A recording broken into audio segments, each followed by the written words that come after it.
Good morning everyone. बच्चों, आज हम लोग डिस्कस करने वाले हैं केमिस्ट्री का chapter number 4, that is the carbon and its compound.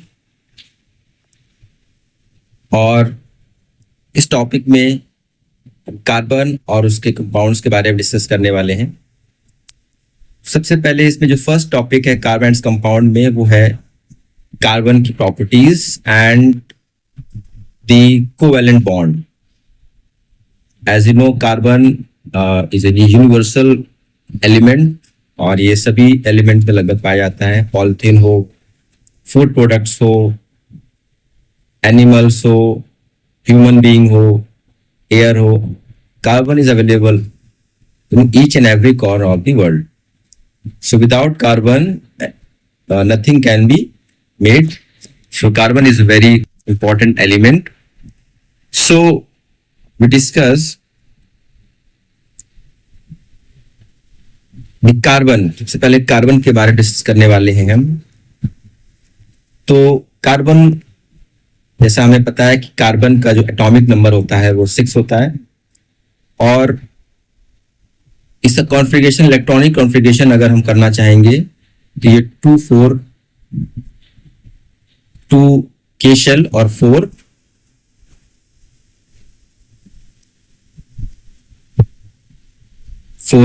M cell में जाएगा। Can not easily form ions. तो ये इस वजह से ये आसानी से आयंस नहीं बना पाता है। अब क्यों नहीं बना पाता है, इसका रीजन 2 है। रीजन पहला है बिकॉज जैसा आपको पता है, इसके लास्ट सेल में 4 इलेक्ट्रॉन्स होते हैं। मींस इसको नोबल गैस कॉन्फ़िगरेशन को कंप्लीट करने के लिए 4 इलेक्ट्रॉन्स को या तो लूज कर दे या गेन कर ले तो इसकी ऑक्टेट कंप्लीट हो जाएगी और ये स्टेबल हो जाएगा। बट ऐसा होता नहीं है। इसका रीजन क्या है कि बिकॉज इफ उसको बहुत ज्यादा एनर्जी लगती है, अगर ये 4 इलेक्ट्रॉन्स लूज करता है तो इसको लूज करने के लिए बहुत ज्यादा अमाउंट में एनर्जी लूज करनी पड़ेगी। Attractive forces, nucleus attractive forces को ओवरकम करना पड़ेगा 4 इलेक्ट्रॉन्स को रिमूव करने के लिए। तो इतनी एनर्जी ये यूज नहीं कर सकता, इसलिए कैटायंस ये नहीं फॉर्म कर सकता। अब अगर ये कार्बन अपने ऑक्टेट में 4 इलेक्ट्रॉन्स लेकर आता है या बाहर से इलेक्ट्रॉन गेन कर लेता है 4, तो इसके लिए एक्सट्रीमली डिफिकल्ट होता है किसी भी न्यूक्लियस के लिए 6 प्रोटॉन, क्योंकि इसके इलेक्ट्रॉन अगर 6 है तो प्रोटॉन भी 6 होंगे। 6 प्रोटॉन को होल्ड करना 10 इलेक्ट्रॉन्स, 6 प्रोटॉन 10 इलेक्ट्रॉन्स को होल्ड करने में सक्षम नहीं है। It's not comfortable. सो इससे होता क्या है कि क्योंकि स्ट्रॉन्ग इंटर इलेक्ट्रॉनिक रिपल्शन होता है, जिससे कि ये भी प्रोसेस पॉसिबल नहीं है। इस वजह से ये ना तो कैटायन फॉर्म कर पाता है ना ही एनायन फॉर्म कर पाता है। तो इस समस्या से निपटने के लिए ये क्या करता है, कार्बन इलेक्ट्रॉन्स की शेयरिंग करता है। इसका सोल्यूशन है इलेक्ट्रॉन शेयरिंग। तो कार्बन ओवरकम्स इस ionic dilemma by the sharing its valence electrons. तो ये करता है कि अपने वैलेंस शेल इलेक्ट्रॉन्स को शेयर करता है। अब हमें जैसे पता है, इसके जो लास्ट सेल में 4 इलेक्ट्रॉन्स होते हैं, वैलेंस इलेक्ट्रॉन्स। तो ये क्या करता है, ये 4 दूसरे एटम्स या कार्बन के साथ में, दूसरे एलिमेंट्स या एटम्स के साथ में 4 इलेक्ट्रॉन्स की शेयरिंग कर लेता है। तो उससे क्या एक बॉन्ड क्रिएट हो जाता है। उस बॉन्ड को हम कहते हैं कोवेलेंट बॉन्ड। सो कोवेलेंट बॉन्ड की अगर हम बात करेंगे तो ये क्या होता है, कोवेलेंट बॉन्ड एक ऐसा केमिकल बॉन्ड होता है जो कि फॉर्म होता है mutual sharing of electron pair between 2 atoms. 2 atoms के म्यूचुअल शेयरिंग से ये इलेक्ट्रॉन्स ये बॉन्ड बनता है, इसको हम सिंगल लाइन से डिनोट करते हैं। और जो शेयर्स इलेक्ट्रॉन्स होंगे outermost shell of both atoms involve होते हैं। जो भी इलेक्ट्रॉन इस शेयरिंग में इन्वॉल्व होंगे वो आउटर मोस्ट सेल में जितने भी इलेक्ट्रॉन्स होंगे वही केवल इन्वॉल्व होंगे। इनर सेल के electrons will not participate in this process. This sharing allows both atoms to achieve stable noble gas configuration. तो इस प्रोसेस से शेयरिंग से दोनों ही जो एटम्स होते हैं वो नोबल गैस कॉन्फ़िगरेशन को अटेन कर लेते हैं। जैसे you can see from here, यहां से जैसे आप देख पा रहे हैं,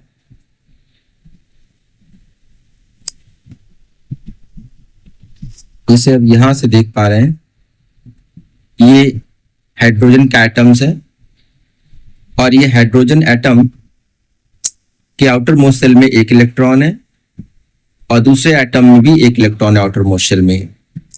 तो ये क्या करेंगे, ये अपने आउटर मोस्ट इलेक्ट्रॉन को शेयर कर लेंगे और शेयरिंग करने के बाद में हीलियम का स्टेबल कॉन्फ़िगरेशन अटेन कर लेंगे। तो हाइड्रोजन के पास भी, फर्स्ट हाइड्रोजन एटम के पास भी 2 इलेक्ट्रॉन हो गए, इसको शेयर कर लेगा इस तरीके से। इस तरह दूसरे एटम्स के पास भी 2 इलेक्ट्रॉन शेयर हो गए। तो इस तरीके से दोनों ही एटम्स का जो ऑक्टेट है वो कंप्लीट हो गया है। इसी तरीके से अगर हम फ्लोरीन की बात करें, इसका electronic configuration 1s2 2s2 2p5 होगा। मीन्स इसके जो लास्ट सेल में इलेक्ट्रॉन होंगे वो उसके 7 इलेक्ट्रॉन्स हैं।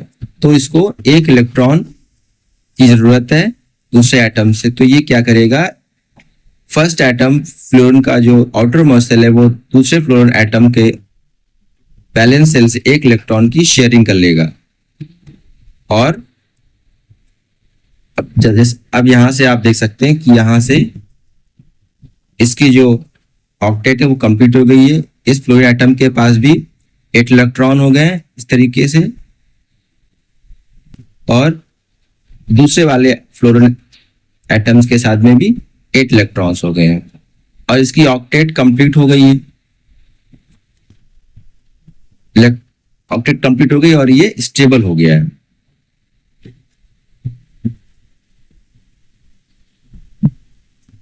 इस तरीके से हम अगर H2O का इलेक्ट्रॉनिक कॉन्फ़िगरेशन देखेंगे तो हाइड्रोजन का 2 एटम और ऑक्सीजन का 1 एटम, कॉन्फ़िगरेशन ऑक्सीजन को 1s2 2s2 2p4। इसके लास्ट वैलेंस इलेक्ट्रॉन है 6 इलेक्ट्रॉन होने के कारण इसको 2 इलेक्ट्रॉन की जरूरत और पड़ेगी अपने ऑक्टेट कंप्लीट करने के लिए, जिससे कि पहला हाइड्रोजन एटम के आउटर मोस्ट सेल में 1 इलेक्ट्रॉन है तो इससे 1 इलेक्ट्रॉन की ये शेयरिंग कर लेगा और एक और इसको इलेक्ट्रॉन चाहिए तो दूसरे हाइड्रोजन एटम से 1 इलेक्ट्रॉन की शेयरिंग कर लेगा और यहां से शेयर्ड पेयर्ड इलेक्ट्रॉन्स बन जाएंगे। तो एक बॉन्ड ये बन जाएगा, एक ये बन जाएगा। तो H2 के साथ में ये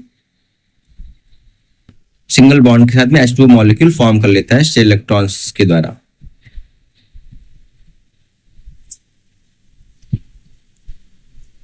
नाउ नेक्स्ट टॉपिक जो हम डिस्कस करने वाले हैं,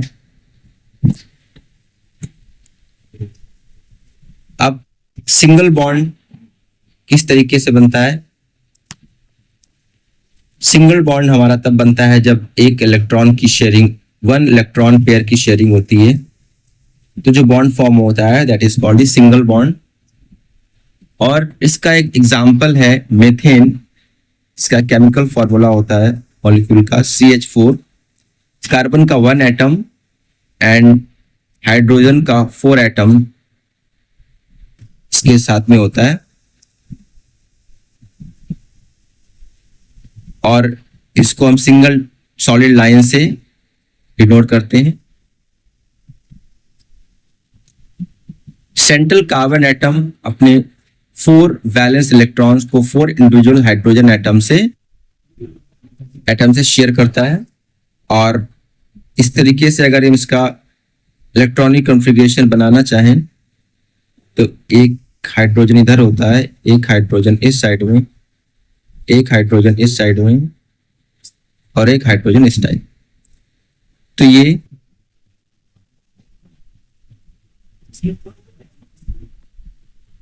पहला बॉन्ड इस H के साथ बनाता है, दूसरा बॉन्ड इस हाइड्रोजन के साथ बनाता है, तीसरा बॉन्ड इस हाइड्रोजन के साथ में और चौथा बॉन्ड इस हाइड्रोजन के साथ में बना करके अपनी ऑक्टेट कंप्लीट करता है। और ये इस तरीके से CH4 मॉलिक्यूल फॉर्म कर लेता है।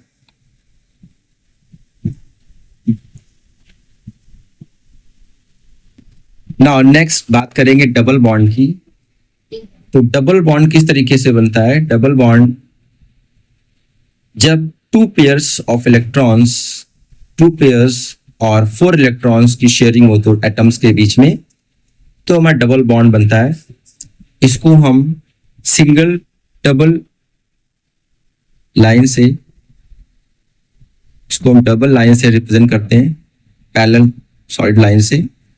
इसके एग्जाम्पल की बात करें तो एथीन C2H4 ये एक मॉलिक्यूल है, इसका एग्जाम्पल है।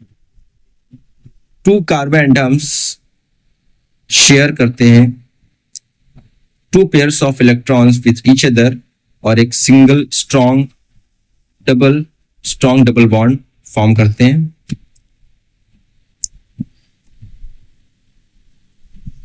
जैसे यहां से आप ये फिगर देख सकते हैं,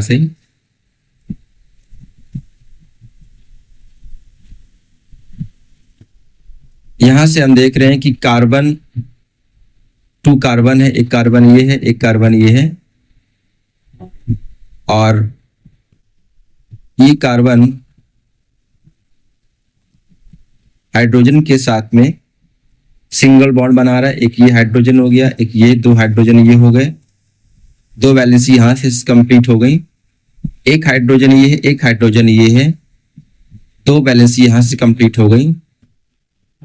तो इसके और यहां से कार्बन कार्बन के बीच में इसके साथ में सिंगल बॉन्ड 1 2 3 4 और इस कार्बन कार्बन के साथ में डबल बॉन्ड, यहां पर आपका डबल बॉन्ड या इसको हम पाई बॉन्ड कहते हैं, sigma bond and pi bond.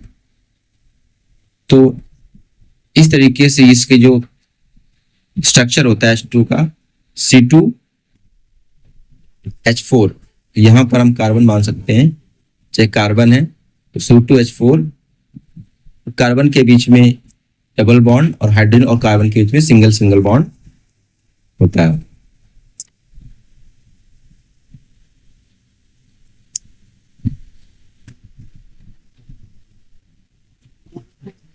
Now next हम बात करेंगे ट्रिपल बॉन्ड की।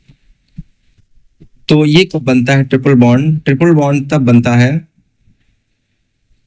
जब 3 पेयर्स या 6 इलेक्ट्रॉन शेयर किए जाते हैं 2 एटम्स के बीच में और इसको हम ट्रिपल सॉलिड लाइन से रिप्रेजेंट करते हैं इस तरीके से।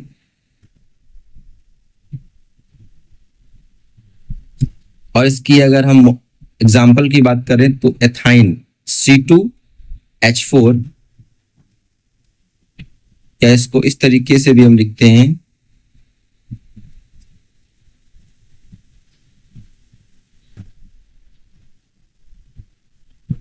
अगर हम बॉन्ड के दिखाना चाहें तो इस तरीके से हम C2H2 को रिप्रेजेंट करते हैं और अगर केमिकली दिखाना चाहें तो C2H2 सिंपल दिखा सकते हैं। तो 2 कार्बन एटम्स शेयर करते हैं 3 पेयर्स ऑफ इलेक्ट्रॉन्स, जिससे कि एक एक्सट्रीम रिजिड और स्ट्रॉन्ग बॉन्ड बनता है, जो कि ट्रिपल बॉन्ड कहा जाता है। और इसको अगर हम इस तरीके से फिगर के रूप में देखना चाहें तो यहां से हम देख सकते हैं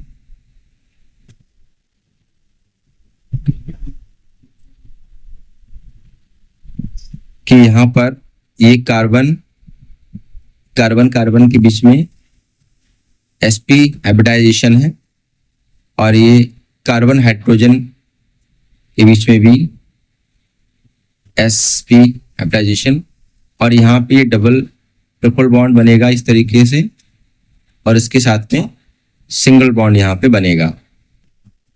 तो ये केमिकल फॉर्मूला इसका C2H2 हो जाएगा।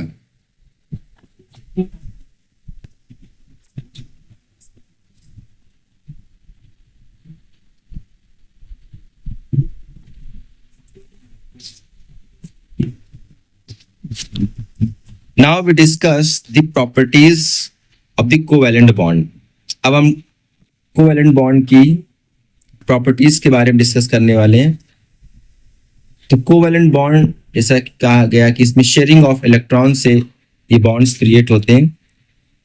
तो इसका बॉन्ड जो होते हैं इतना ज़्यादा मजबूत नहीं होते हैं, तो काफ़ी कम एनर्जी के साथ में ब्रेक होते हैं, इसलिए इसका जो मेल्टिंग पॉइंट होता है ये काफ़ी कम होता है relatively to any bond. So it has no melting point. Molecules are strong. Covalent bond within the molecules strong होते हैं, but intermolecular forces जो different molecules के बीच में होते हैं they are relatively weak and easily broken. जैसे अगर हम H2 की बात करें तो H के बीच में तो strong होगा, but अगर दूसरे molecules के साथ में होगा तो ये क्या होगा, ये वीक होगा। These are weak intermolecular force fraction.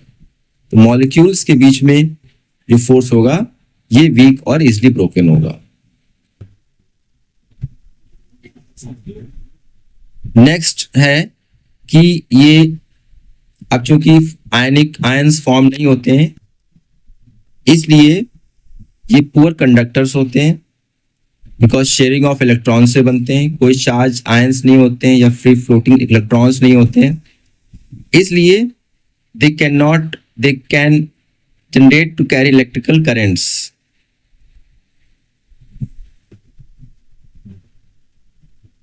जो कि इलेक्ट्रिकल करेंट्स को कैरी कर सकें, चार्जेस को कैरी कर सकें, तो इसलिए पुअर कंडक्टर्स होते हैं।